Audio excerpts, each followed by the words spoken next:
Ciao a tutti, sono Maurizio, sono da Dublino, siamo tornati live, social media live, era quasi 2 anni che non lo facevamo, qua siamo per un'occasione speciale e abbiamo un po' ripristinato StreamYard, speriamo che funzioni, siamo quasi 2 anni che non lo utilizziamo e siamo qua per fare due chiacchiere con due nuove redattrici da Dublino. Perché siamo qua? Perché quando qualche mese fa abbiamo annunciato la possibilità di collaborare con il Dublino, ci sono arrivate tante adesioni, richieste di collaborazione, 21 per la precisione. Poi come 10 piccoli indiani si è ristretto il funnel e imbuto e sono rimaste solo le migliori ovviamente, e sono due persone che però quando ho annunciato e hanno cominciato a scrivere il primo articolo, ho scoperto due cose. Una aveva più amici amici di Maria De Filippi, come ho detto, era molto popolare nella comunità italiana e non lo sapevo, mia colpa. E la seconda è una cantante, nonostante fosse molto giovane, sia molto giovane ancora, ha un'esperienza musicale alle spalle e che mi piacerebbe parlarne questa conversazione pubblica sui nostri social media per conoscere un po' meglio le redattrici, nuove redattrici del Dublino. Ricordo che ci sono altri collaboratori quest'anno, c'è Igor che ha fatto l'ha inviato per Eurovision, Silvana, vecchia collaboratrice, che oltre che essere andata a Sanremo collabora ancora con tanti video, tante collaborazioni, e abbiamo anche altri collaboratori al momento un po' in pausa, però insomma quest'anno abbiamo deciso di non puntare solo sulla radio, ma allargarci sulle news, sulla multimedia, sui social, eccetera. Quindi chiaramente è più complicato trovare collaboratori che non siano per 10 minuti di rubrica in radio, perché qua scrivere un articolo non è facile, vi rassicuro, poi gratis. Quindi comunque ho parlato anche troppo, vorrei presentarvi Sofia Zaros. Ciao Sofia. Ciao a tutti, ciao. Lei è la cantante, anzi Sì, sì, quasi. sì. E Carmen Carmignano. Ciao Carmen. Ciao, buonasera a tutti. Io non canto. Lei recita, vedremo poi, anche lei c'è un animo artistico in realtà, oltre che essere una folle a collaborare con il Dublino a gratis, senza nessuna formazione, training, così buttate allo sbaraglio. Prego. Quindi chiunque collabora è curioso di base, ma un po' pazzo lo deve essere. Senti Sofia, io appunto dicevo prima, io quando tu hai proposto la collaborazione, io super contento, ho scritto un articolo, ha avuto molto successo peraltro su i voli, quelle turbulenze a Dublino, e poi ho scoperto, quando ho chiesto una piccola bio per presentarti, cioè io canto, poi ho scoperto che il tuo sito è altro che hai pubblicato, hai un'esperienza, per quanto possa essere mia figlia, sei giovanissima, insomma, come età. Parlaci un po', come hai iniziato? Perché tu hai iniziato da piccola, sei una famiglia di musicisti, di cantanti, come è nato il tuo amore Beh, per il canto all'inizio?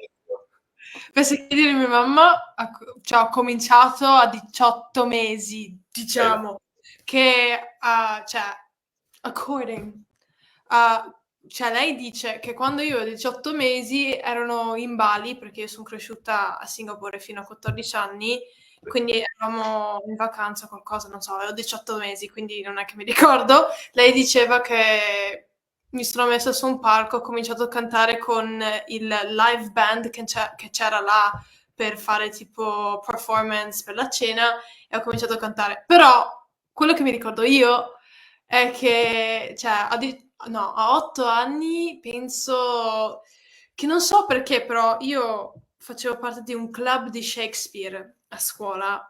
Non ho scelto io di far parte di questo club di Shakespeare a 8 anni, ovviamente. Suppongo sì, che ti avrò imposto. Era la mia mamma, però non so, ho preso uno dei monologhi di tipo, penso Macbeth o qualcosa del genere e ho creato una canzoncina alle mie mamma, oh che brava che sei, dovresti fare il talent show a scuola, quindi ho fatto il talent show e alla fine mi è piaciuto tanto cantare, quindi ho cominciato a fare lezioni di tipo musical theater. E poi da là, cioè, ho cominciato a fare tipo gare in Italia, tipo Vocine Nuove di Castrocaro, che c'è Voci Nuove di Castrocaro, è non so, una gara conosciuta in Italia. Da decenni credo saranno delle più antiche di Ecco, infatti, io ho fatto Vocine Nuove di Castrocaro, tipo ho sì, fatto stai vicino, non lo sapevo, tipo Vocine. piccoli fans. Ok. Sì, infatti quella, cioè avevo 8, 9, 10 anni che sono andata, ho cominciato a fare tipo le gare, e ovviamente quando cominci poi a quando ho cominciato a crescere, un po' tipo a 12 anni, ho cominciato a scrivere le canzoni, che ho fatto un corso e poi da là cioè, mi sono messa a scrivere, ho continuato a fare gare qua e là, però poi ho cominciato a mettere fuori musica, tipo penso che la mia prima canzone che sia venuta fuori l'ho messa fuori proprio, penso nel 2021 o 2020, che si chiama Un domani, che l'ho scritto in italiano, Un domani, che poi ho scritto la versione in inglese dopo, e cioè è su Spotify, su tutte le piattaforme adesso, quindi sì, però adesso comunque scrivo canzoni da quando ho 12-13 anni e adesso continuerò, sai, faccio un po' social media qua, con il cantare un po' là e scusa, Allora, ho parlato tantissimo. ma tu hai viaggiato tanto, suppongo per il lavoro di tuo papà e vi spostavate. Ma Sì. questo ha portato anche nella lingua che tu conosca italiano, ma anche una lingua, insomma, madrelingua italiana, però parli bene inglese, suppongo. A Sì, Singapore non parli il cinese o il... io facevo cinese a scuola. Cioè, a scuola ho fatto, diciamo, cinese e francese, però il cinese ovviamente con chi parlo il cinese, quindi non sono molto brava. Cioè, a questo punto è da 4-5 anni che non faccio più lezioni. Quindi posso forse fare un'introduzione, tipo ciao, sono Sofia, ho 19 anni, cose del genere. Francese è cioè, simile all'italiano, quindi spero di... Però quando scrivi la canzone, la scrivi in italiano o in inglese? Tante volte è più semplice scrivere in inglese perché ovviamente crescendo all'estero parlavo l'inglese ogni giorno a scuola con tutti e poi a casa forse con i miei parlavo l'italiano, quindi sono più brava all'inglese che all'italiano, mi viene più facile scrivere in inglese, però ho scritto canzoni in italiano, ovviamente come ho detto Un domani, tipo quella è uscita e adesso anche cioè adesso è più devo pensare ok, adesso mi metto a scrivere in italiano, devo mettere un po' di più, faccio un po' più fatica a scrivere in italiano perché non mi viene così semplice, tipo le parole che vanno assieme, quante, sai, congiugazioni, cose del genere. Beh, l'inglese secondo me è più facile che per la musicalmente, insomma, è per quello che gli inglesi dominano il rock. Ma tu hai la versione italiana e inglese di alcune canzoni. Hai notato la performance su Spotify? Vedi migliore performance della versione italiana o della versione in inglese? Beh, io per quella canzone là preferisco la versione in italiano perché l'ho scritta in italiano, quindi sono molto fiera dell'italiano. Non è facile, insomma, in italiano. Sì, ma poi c'è anche con l'italiano c'è più flow come lingua che l'inglese che è molto un po' più... Ma sì, secondo me suona meglio in italiano, però ci sono più streams in quella inglese, quindi non so, forse sono anche io più biased, nel senso che l'ho scritta prima in italiano, quindi ovviamente quella in italiano è più, secondo me, più bella di quella in inglese, però alla fine stessa melodia, praticamente il messaggio è lo stesso, alla fine non cambia. No, mi ricordo quando vedo i talent show italiani o all'estero, italiani in particolare, c'è qualcuno italiano che canta in inglese e tutti dicono ma la giuria, perché non lo fai in italiano? Sentono un po' minacciati dal... E forse poi c'è stato un po' di stereofonia in Italia per tanti anni, si preferiva evitare l'italiano come fosse una sorta di stigma, parlare italiano, un po' si è ripreso. Senti, io ti prendo un attimo, abbiamo parlato un po' degli inizi, che poi hai avuto anche un passaggio con la tua vita vagabonda, anche musicale. Però non volevo escludere Carmen, che non è musicista, però lei lo sapevo per in realtà, e ne abbiamo parlato anche in radio con altri suoi colleghi di teatro emigrato, perché è un'esperienza molto interessante, unica anche nel programma di Dublino, ma anche di altre capitali, che poi purtroppo è finita, magari prenderà qualcosa di simile in futuro. Puoi spiegare a chi ci ascolta cos'è il teatro immigrante qua a Dublino, Carmen? Teatro emigrato. Si parte, perché ti eri unita? Perché anche là una follia, perché... Allora, no, Teatro Migrato è stato un progetto che è nato grazie ovviamente alla passione di un gruppo di persone conosciute un po' per caso. Per quanto mi riguarda è stato un incontro un po' casuale e fortunato perché io all'epoca lavoravo a Symantec e nella stessa azienda lavorava una mia ex collega che poi è diventata un'amica, che è Francesca Placido, che saluto, e Placido già ovviamente dal Il nome. cognome, come puoi ben immaginare, è un nome noto in Italia che insomma richiama, e ovviamente c'è una parentela diretta perché Francesca è la figlia di Gerardo Placido, che è il fratello di Michele Placido. E Gerardo ha, diciamo, seguito e curato il progetto perché ci ha guidato. Ovviamente, oltre a me e Francesca, c'erano diverse persone. Il gruppo si era inizialmente formato, credo, qualche anno prima, però il progetto si era un po' arenato. Poi, fortunatamente, insomma, si è riuscito a formare un gruppo che, per quanto piccolo, comunque si è poi ben amalgamato e collaudato. E abbiamo portato il dovere del medico di Pirandello all'Istituto Italiano di Cultura, e abbiamo avuto una buona risposta. E ovviamente, come conoscete, gli spazi dell'Istituto Italiano purtroppo sono comunque limitati, cioè è piccolo, non c'è un palco, cioè non è uno spazio teatrale vero e proprio, però vista la risposta, e diciamo ci siamo fatti prendere dall'entusiasmo e abbiamo deciso di comunque continuare con questo progetto e provare a riportarlo in scena. E abbiamo trovato lo Showcase, che è, diciamo, zona Dublino comunque centrale, vicino a The Point, l'Arena 3 per intenderci. E siamo riusciti poi a ripetere la messa in scena altre 2 volte. Abbiamo avuto in entrambi i casi una buona risposta di pubblico, forse anche perché, proprio come dicevi tu, non c'è una grandissima offerta e una grandissima possibilità poi di avere spettacoli a Dublino in lingua italiana.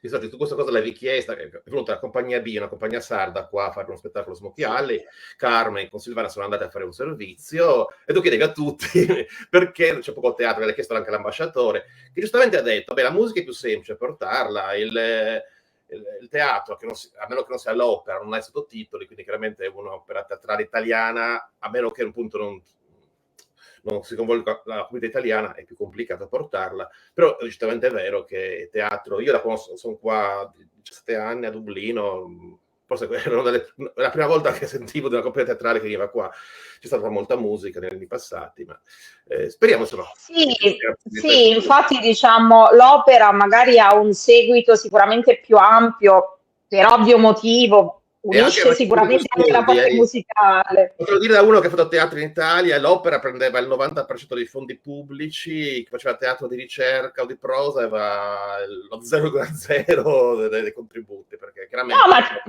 c'è un grande interesse anche da parte della comunità irlandese. Ho assistito a, diciamo, diverse opere alla National House,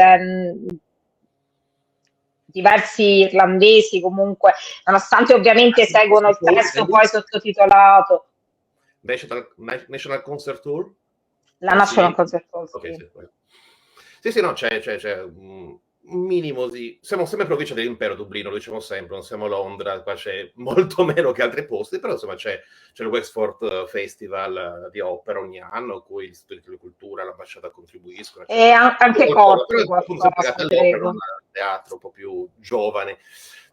Parlando di giovani, la più giovane collaboratrice della storia di Dublino, forse è stata uno più giovane di te, Sofia, però sei la seconda più giovane.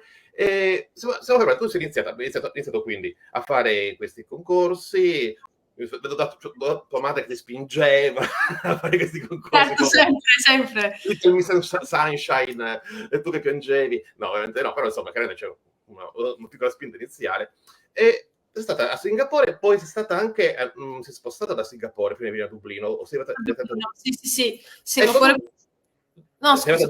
Da Singapore. E volevo chiedere di Dublino, una volta che sei arrivata qua, di Dublino si dice sempre, è una città piccola, piena di musica, gli U2, il folk, il rock, la gente vive di musica, è il posto più bello per essere musicisti. Tu come l'hai vissuto il venire a Dublino? Cioè, che schifo non voglio andarci in questo posto, oppure l'hai visto come pure cantante, come un'opportunità? Come è stato questo passaggio? Ovviamente io essendo cresciuta a Singapore per 12 anni, tutta la mia vita, tutti i miei amici, Sì, sì. mai vissuto in un altro posto, poi mi sono spostata a Dublino, il primo anno ero tipo Oh my God. oh my god, dove sono? Però poi, cioè, adesso la amo come città, perché ovviamente penso che gli anni più importanti li ho passati là. Alla fine 14 a 18 anni impari tanto, cresci come persona, diciamo. Però volevo proprio dire, quando stavate parlando cioè, scusa, non mi ricordo il nome, il programma di cui parlava Carmen. Ok, comunque, Carmen. sì, Carmen no, ti rifiuta di collaborare, non lo so, il programma. no, tipo che Dublino è un posto proprio per gli artisti, che penso che ci sono proprio le tasse più basse per mettere fuori, c'è qualcosa. Credo che non paghino più le tasse, almeno i musicisti. C'è lo scandalo di Bono di U2 che non paga le tasse. Tutti i musicisti, dai buskers a quelli più ricchi, da Bob Geldof o Enya, pagano zero tasse. Qua c'è stato un po' di polemica, lo fanno per supportare l'arte, chiaramente, però chiaramente chi è Sì. multimiliardario può storcere un po' il naso. Quindi non pagano le tasse. Non so altre categorie, tipo gli attori, ma sicuramente i musicisti non pagano tasse, che non Sì, è infatti. banale, insomma, rispetto ad altri paesi. Sì, ma proprio come città puoi anche andare in giro, cioè vedi sempre i buskers là a Grafton, in tutti i bar, senti sempre musica, quindi come posto è una città bellissima per essere un artista. Ovviamente adesso io vivo per l'università, sono qua in Olanda, e poi essere trasferita da Dublino qua in Olanda, vedi proprio la differenza, cioè non vedi persone che sono fuori che cantano, non è che senti musica se vai fuori a un pub o un bar. Quindi là a Dublino, cioè, ci sono talmente tanti artisti che poi non è che fanno tutta la musica stessa, c'è folk music, senti pop, senti rock, in una serata senti quasi, cioè, tanti genre diversi, quindi come città per la musica è bellissima Dublino, secondo me. Culturalmente si pongono shock a Singapore, sono praticamente gli opposti per molte cose, insomma. Infatti, Essendo stato a Singapore recentemente, sì, non è Dublino sicuramente, in bene e male, insomma, però insomma, forse sì, no, infatti. C'è una città grandissima, metropolitan, diciamo, cioè skyscraper, cioè io sono cresciuta con skyscraper su skyscraper, e poi sono trasferita a Dublino, dicevo, ma dove sono tutti, cioè vedi solo tipo le case normali a questo punto, cioè non è, quindi all'inizio ero un po', dove sono io? Ma tu ti senti italiana perché, essendo vissuta così tanto all'estero, senti un po' apolide, di nessun paese, insomma. Com'è la tua identità di italiana anomala, insomma, che è vissuta da Eh, posti? Domanda interessante. No, io sono italiana e dico che sono italiana e sono fiera di essere italiana, perché anche i miei sono italiana, ma cioè, non sono mai cresciuta in Italia. Ovviamente tutte le vacanze, l'estate, cioè Natale, l'estate ero in Italia, però non è che il massimo era tipo 2 mesi, forse 8 settimane.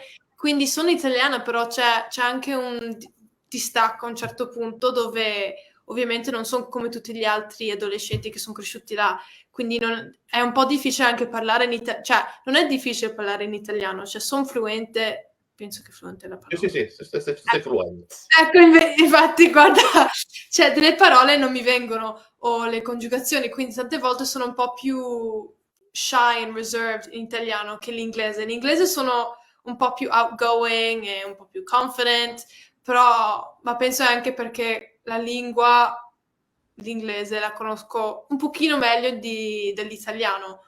No, ma sei Quindi, giustificata.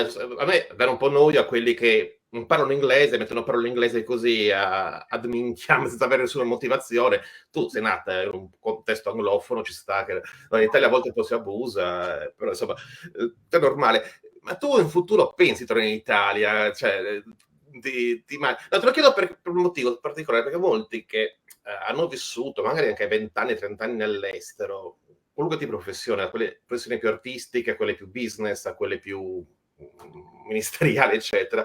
Molti si lamentano, io sono qua 20 anni all'estero, invece di tornare in Italia, perché comunque là ho le mie radici, tornano in Italia e dicono sì, però qua in Italia funziona tutto per relazioni, non per meritocrazia, io parlo 4 lingue, ho 20 anni di esperienza in multinazionali, oppure sono un scrittore famosissimo, in Italia non ho posto perché le dinamiche sono diverse.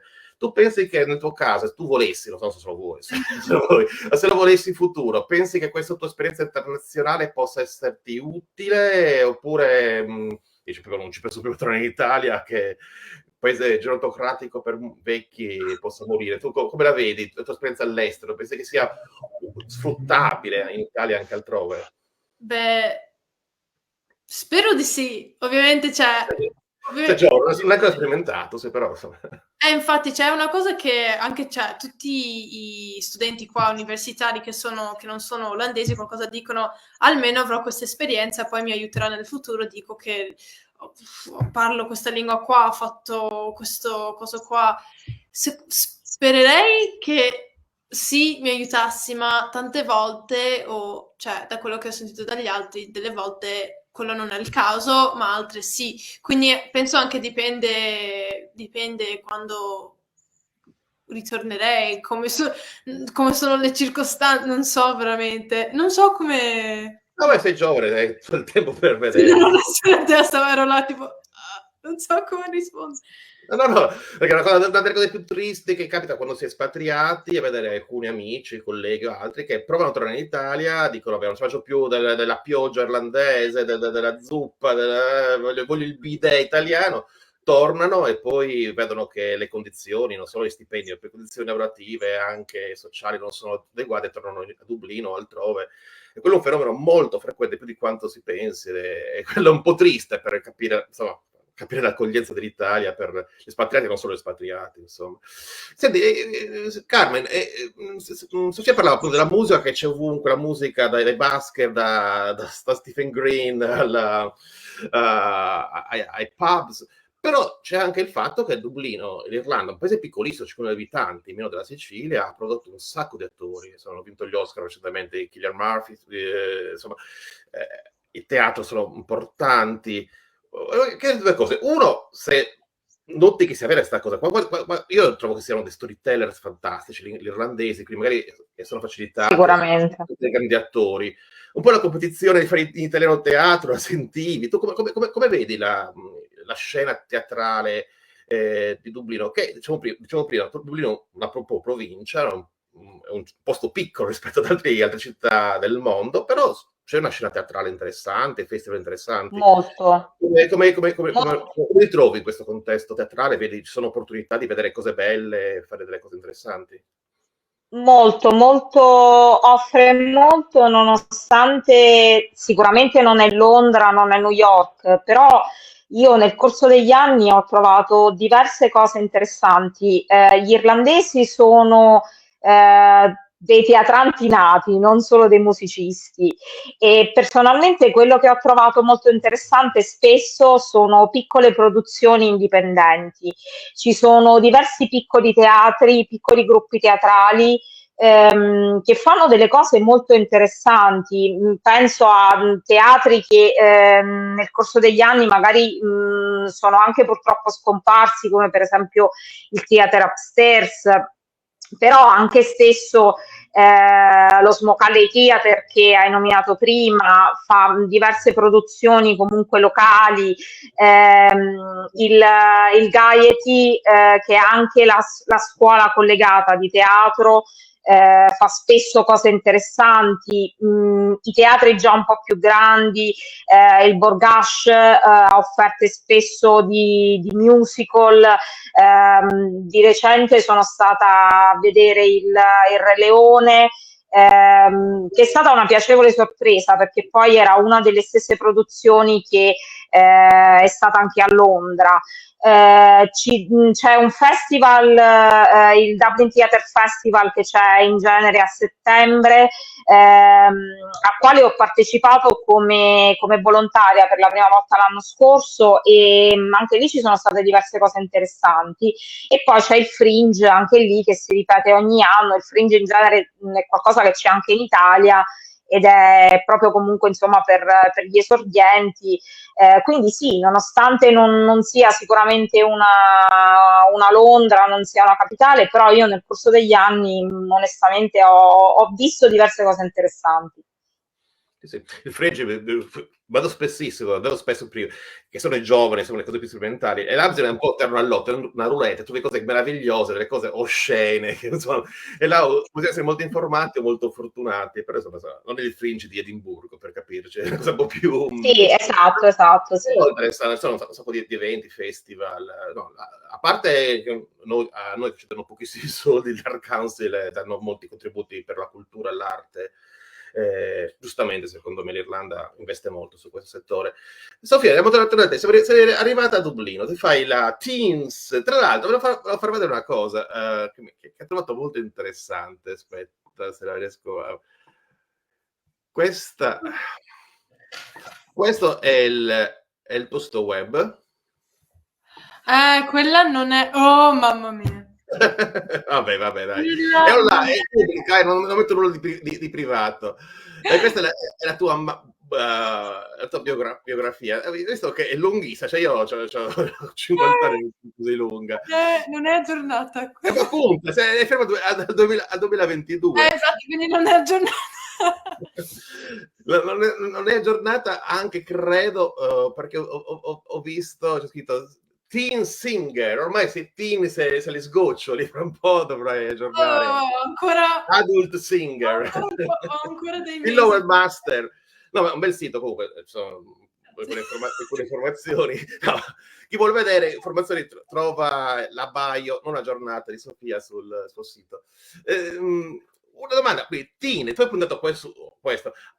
La tua carriera musicale è finita? Ora dedichi più agli aspetti dello studio, del diritto, del giornalismo, del media, oppure in stand-by? Come concili studio, attività e canzoni, insomma? Cioè, al momento continuo tipo scrivere cose del genere perché la musica, cioè, è una parte molto grande della mia vita, quindi comunque continuo a scrivere canzoni, infatti sto pensando di forse metterne fuori una questa estate, cioè non c'è una data fissa, è un'idea al momento, però cioè, voglio mettere fuori canzoni e al stesso momento ovviamente sono più attiva sui social, tipo su TikTok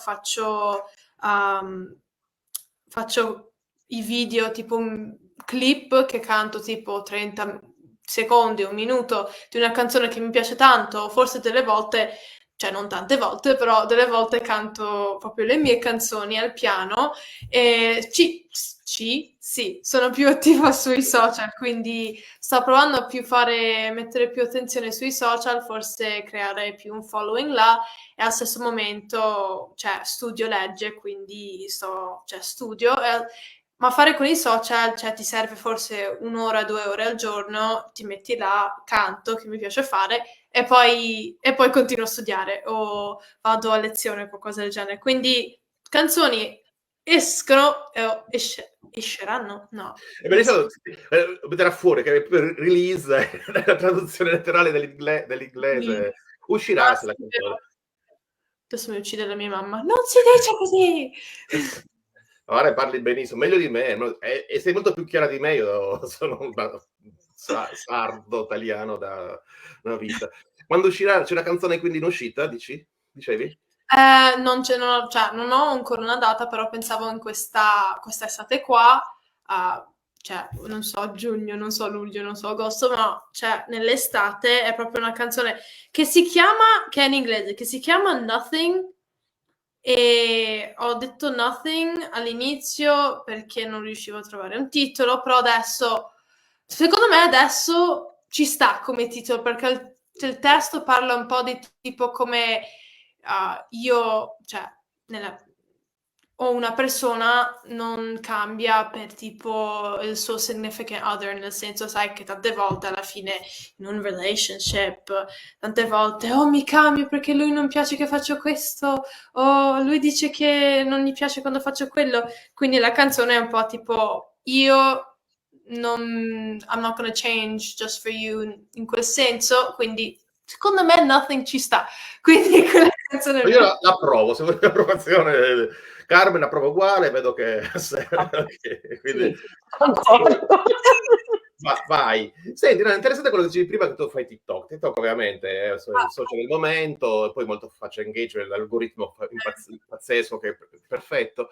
Secondo me, al giorno d'oggi bisogna avere una fan base social per poi cantare. Secondo te è una cosa a cui non si può fare a meno o opzionale essere sui social, se uno poi vuole essere una cantante? Come la vedi tu?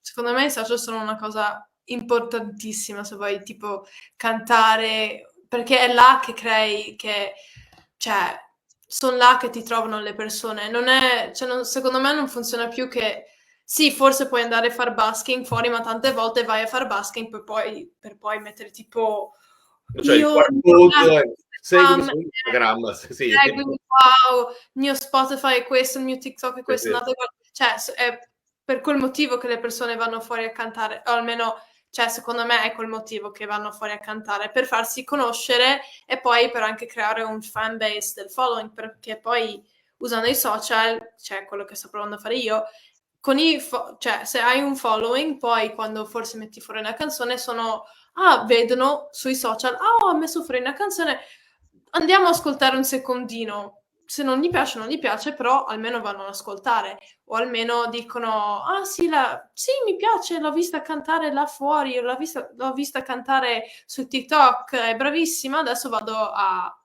ascoltare la sua canzone. Quindi secondo me è importantissimo, perché è così che ti fai un po' conoscere a giorno d'oggi.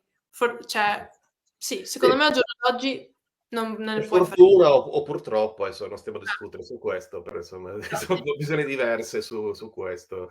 C'è stata la polemica all'ultimo Sanremo che il direttore artistico sceglieva per il numero di follower sui social media, a prescindere dalla canzone, molti hanno detto no, valuta la canzone, poi se uno ha più fan base, bene, però insomma non stiamo a discutere di questo. E l'idea era fare una chiacchierata di una mezz'oretta con voi due, parlare un po' di musica, di teatro, chiaramente Sofia è anche altro quello che scrive, Carmen è anche altro rispetto all'esperienza teatrale.